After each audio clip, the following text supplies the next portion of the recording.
கிச்சனில் நம்ம என்ன பண்ண போகிறோம்னா இன்னைக்கு பீர்க்கங்காய் தோலியில் ஒரு துவையல் அரைக்க போகிறோம். இது சாதத்துலாம் போட்டு கஞ்சி சாப்பிடலாம், மோர் ஜாத்துக்கும் தொட்டுக்கலாம், சப்பாத்திக்கு தொட்டுக்கலாம்.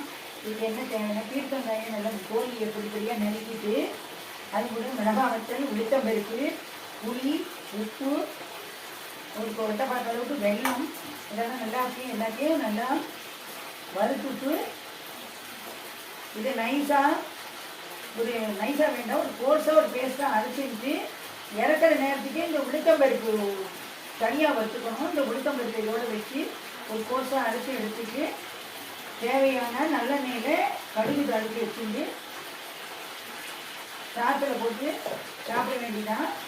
இதை நம்ம வதக்கிட்டோம். இதை நம்ம அரைச்சிட்டு அது எப்படி வருதுன்றது உங்களுக்கு நம்ம காட்டுறோம்.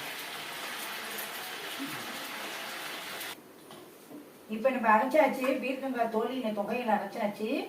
இதை நம்ம இதில் இந்த பேஸ்ட்டை வழிச்சு எடுக்கிறோம்.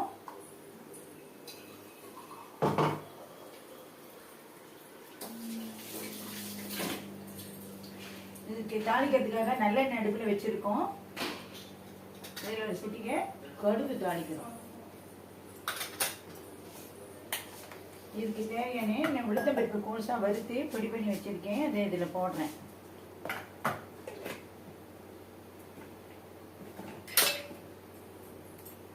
இப்போ இது கடுகு பொரிஞ்சுட்டு இருக்கு.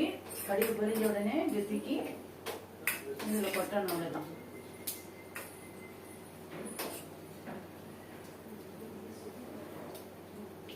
கடுகு வெடிக்குது.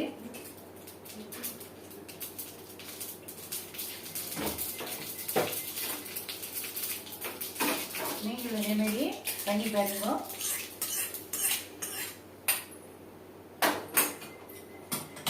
இப்போ பீர்க்கங்காய் தொகையல் தோலியில் தொகையல் ரெடி. நன்றி, வணக்கம்.